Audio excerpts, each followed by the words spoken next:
جس مدرسے کو باقریہ مدرسہ، باقر پھاڑنے والا، چیرنے والا، علم کے سینے کو کھول، بس وہ بڑی جلدی جلدی اماموں سے امام موسیٰ کاظم جو اسکول اور مدرسہ امام باقر نے کھولا تھا، جعفر صادق نے اسے یونیورسٹی بنا دی.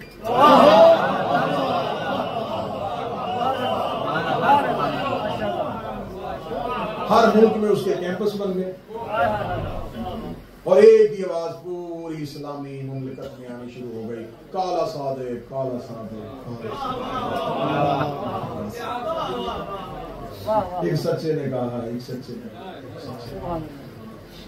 یہ دور کامیاب شیعت کا دور اس لیے ہو گیا کہ اس دور میں بنی امیہ اور بنی عباس آپس میں لڑ گئے. اب مولا جعفر صادق کی اس پوری بنائی ہوئی زمین پر ایک اگلا ایسا امام چاہیے جو بیج امام صادق نے اپنے دور میں بویا تھا، اب یہ پھل دینے والا تھا. اب اس باغ کو ایک ایسا مالی چاہیے تھا جو اس باغ کی حفاظت. آپ دیکھیے گا کہ 12 آئمہ میں سے صرف ایک میرے ساتھ میں امام ہے جن کا شیعہ میلاد نہیں مناتے. میں پوری ذمہ داری کے ساتھ 12 اماموں میں سے ایک امام ہے جس کے جشن نہیں منایا جاتا، میلاد نہیں منایا. کوئی شیعہ بولے اور کہے کہ میں نے زندگی میں جشن میلاد موسیٰ کاظم سنا ہے. اس کی وجہ کیا ہے؟ اس کی وجہ یہ ہے کہ ان کی آمد کی تاریخ سفر میں آ جاتی ہے، 7 سفر آ جاتی ہے. 7 سفر کیونکہ ایام الغم ہے نہیں، اس کی وجہ ایک اور. اس امام کی جس کا آج تم دن منانے کے لیے آئے ہو، 25 منٹ لگ گئے مجھے اس امام پہ آتے. جس امام کا تم دن منانے کے لیے آئے ہو، اس مولا کی آمد پوشیدہ چھپی ہوئی. اس کا نام موسیٰ ہے. ایک موسیٰ نبیوں میں بھی ہے، اس کی آمد بھی پوشیدہ ہے. اور یہ بات بھی ذہن میں رکھیے گا، یہ موسیٰ نبی کی وجہ سے موسیٰ نہیں ہے. یہ نہیں ہے کہ حضرت موسیٰ نبی کی وجہ سے ان کا نام موسیٰ ہے. ہاں موسیٰ نبی کی وجہ سے ان کا نام موسیٰ تب ہوتا، یہ موسیٰ کے بعد ہوتے.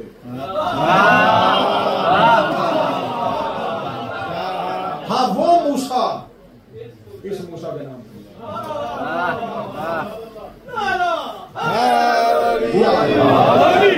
آمد پوشیدہ کیوں ہے؟ آمد پوشیدہ کیوں ہے؟ آمد پوشیدہ یہ ہے کہ امام صادق کے اتنے علمی انقلاب کو روکنے کے لیے بنی عباس نے یہ طے کر لیا تھا، ہم اگلا امام دنیا میں نہیں آنے دیں گے.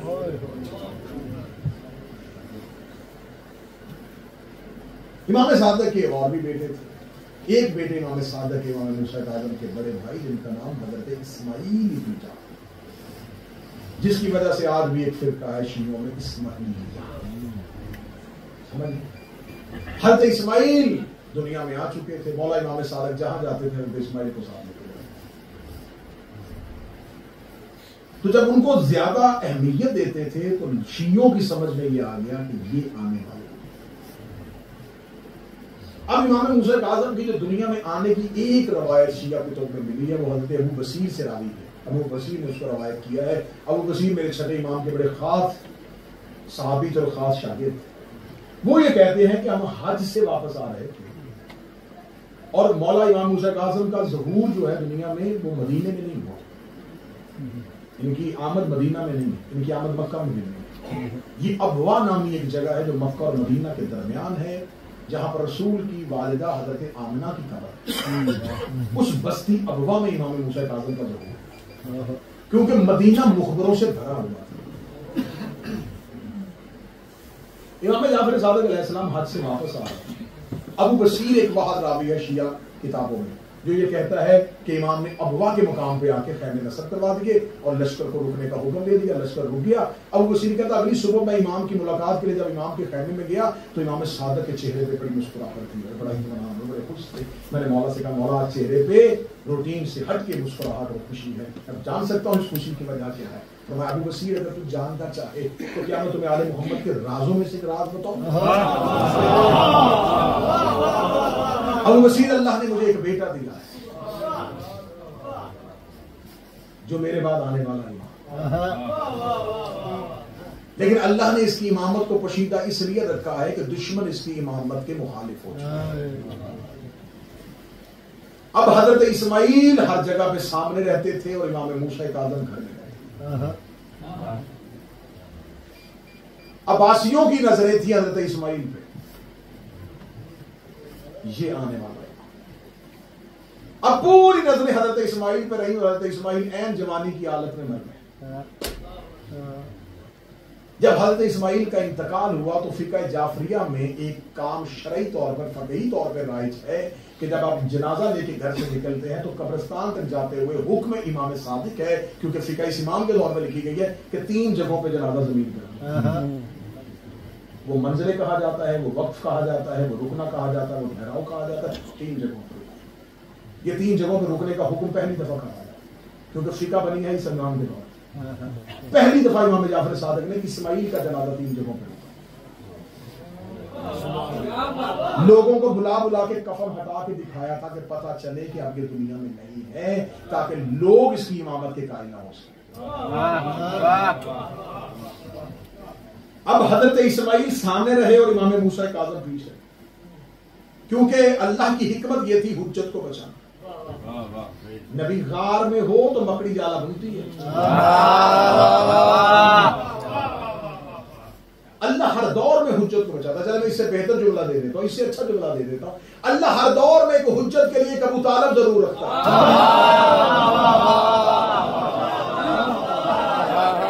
جو ابو طالب سامنے آ کے اس حجت کی حفاظت. اللہ نے حضرت اسماعیل کے ذریعے حضرت موسیٰ کاظم کے ذریعے چند غلط فہمیاں جو دور کرو.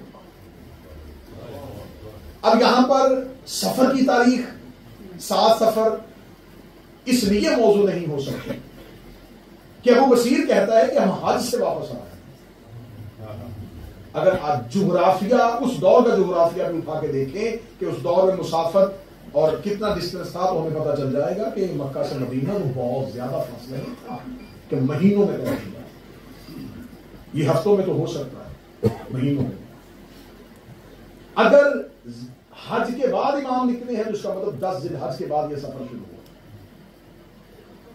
اگر کہا جائے کہ یہ محرم کے بعد سفر کا مہینہ، یہ 10 ذی الحج سے لے کے 7 سفر تک امام احمد تک پہنچے تھے، عقل قبول نہیں کرے. دوسری بات یہ ہے کہ عقل اس کو اس لیے قبول نہیں کرتی کہ امام صادق نے اپنی پوری زندگی میں کوئی محرم مدینے کے باہر نہیں کیا.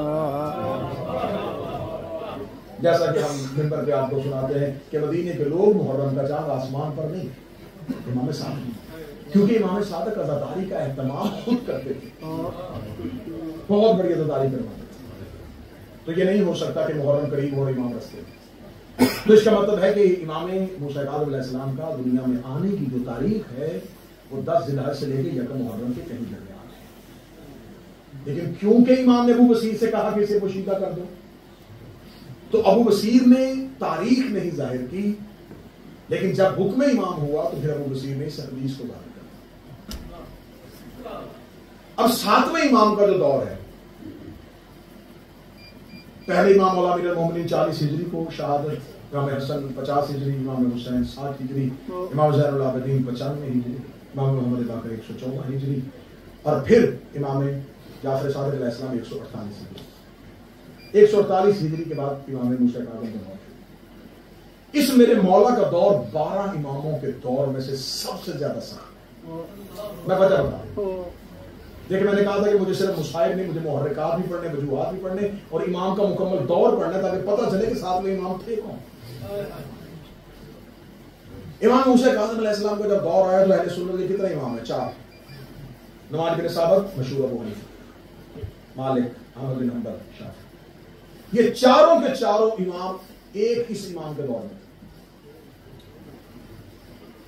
چاروں امام اکیلے امام موسیٰ کاظم کے دور میں. کسی بھی امام نے یا ایک بادشاہ کا دور دیکھا یا 2 بادشاہوں کا دور دیکھا. امام موسیٰ کاظم علیہ السلام نے 5 بادشاہوں کو ابو العباس استفا کا دور دیکھا، منصور دوانکی کا دور دیکھا، مہدی عباسی کا دور دیکھا، ہادی عباسی کا دور دیکھا، ہارون رشید کا دور. کسی امام کے دور میں اتنے ظالم بادشاہ اکٹھے نہیں ہیں جتنے اس امام کے دور میں. میں امام کی زندگی پر 4 فقہ کے وہ امام جو امت نے بنا لیے تھے سچے امام کے مقابلے، 5 بادشاہ یہ بھی اسی امام کے دور میں. عباسیوں نے اہل بیت کے مقابلہ کرنے کے لیے ایک مذہب شروع کیا تھا، صوفیہ کا مذہب، جو کیا کرتے تھے انہیں پتا تھا بادشاہوں کو کہ ہم تو اپنے کریکٹر اور کردار کی وجہ سے تو اہل بیت کا مقابلہ کر ہی نہیں سکتے، کہاں ہمارا کردار کہاں ان کا کردار، تو انہوں نے کچھ ایسے لوگ پیدا کرے جن کا کردار اچھا بنائے، جن کا گیٹ اپ بڑا اچھا ہو، جو اہل بیت کا مقابلہ کر سکے زہد، تقوی اور عبادت کی بنیاد. ان کا سب سے پہلا صوفی سفیان ثوری، جس نے سب سے پہلے صوفیزم کا آغاز کیا. یہ لوگ ہر وقت مسجدوں میں رہتے تھے، سجدے کرتے تھے، کھردار لباس پہنتے تھے، اللہ کی عبادت کرتے تھے، پرہیزگاری کرتے تھے، عباسی انہیں وظیفے دیتے تھے، لوگوں کو ان کی طرف متوجہ کرتے تھے. ان سے دعا کروایا، دین پوچھنا ہے ان اماموں سے پوچھنا. جو کام بنی امیہ نہیں کر سکے تھے بنی عباسی کرتے. امام مسئلہ پوچھنا ہے، روزے کا احکام، طلاق کا حکم پوچھنا ہے، ابو حنیفہ سے پوچھنا. ہاں یہ فقہ کا امام ہے اور وہ کہاں بیٹھا ہوا ہے؟ وہ قاضی القضات بنا ہوا ہے، چیف جسٹس بنا ہوا ہے. بہت بڑی غلط فہمی ہے شیعوں کا کہنا کہ امام جعفر صادق کا شاگرد ہے. شاگرد وہ ہوتا ہے جسے استاد قبول کرے.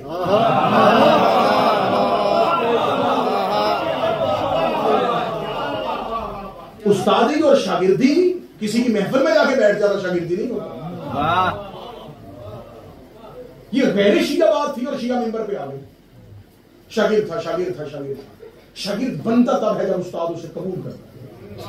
جب استاد قبول ہی نہیں کرتا وہ شاگرد نہیں. یہ جو ابو حنیفہ کا ایک قول پڑھا جاتا ہے وہ قول یہ ہے، اگر میں 2 سال جعفر صادق کی خدمت میں نہ جاتا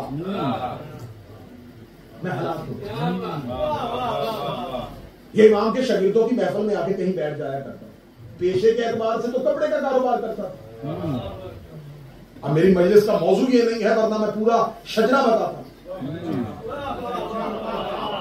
کہاں سے آئے اور اس کا باپ جو ہے وہ ثابت کیسے مسلمان ہوا تھا، اس کا دادا کہاں سے آیا تھا، یہ تو عرب تھا ہی نہیں. اس کو عرب مشہور کیسے کیا گیا، اس کا اثر رسول دربار میں کیسے گرایا گیا، سرکاری مولوی بنا دیا گیا. میں پوری اس ویڈیو کیمرے کی موجودگی میں اعلان کر کے کہہ رہا ہوں، مجھے کوئی حنفی مسلک کا بندہ یہ ثابت کرے کہ جتنی ابو حنیفہ کی ترتیب کردہ فقہ ہے وہ اس نے کی، یہ اس کے شاگرد ابو یوسف نے کی. ابو حنیفہ نے تو اپنے دور میں تو فقہ کی کتاب لکھی نہیں. اس کے پاس تو ایک سرکاری عہدہ تھا، اسے تو ایک گورنمنٹ کی ایک اہم جاب مل گئی تھی. تمہارا کام صرف، اور یہ امام صادق کی بارگاہ میں جب بھی آتا تھا امام اس سے ناراض ہو گئے. امام اس سے کہتے کیا سے کام نہ لیا کر، ذاتی رائے نہ دیا کر. پتا چلا دین میں رائے دیتا ہے، اسے اگر رائے دینا حرام ہے. امام نے ہاں سب سے پہلے دین میں شیطان نے رائے دی تھی.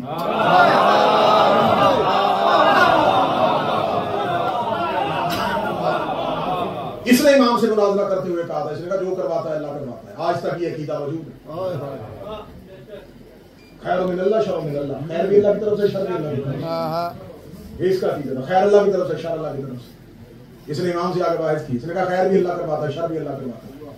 امام نے فرمایا یہ جو کہتا ہے نا شر اللہ کرواتا ہے، یہ سب سے پہلے شیطان نے کہا. امام نے کہا کہ قرآن کی آیت بڑی شیطان نے کہا تھا میرے اللہ تو نے مجھے گمراہ کر دیا. اور یہ کہہ کے مولانا نے فرمایا تھا کہ آدم نے کہا تھا میرے اللہ مجھے سچائی میں داخل کر دے. جو اپنے عمل میں اللہ سے مدد مانگے. جی تھوڑا تھوڑا سوال پڑھتے جاؤ.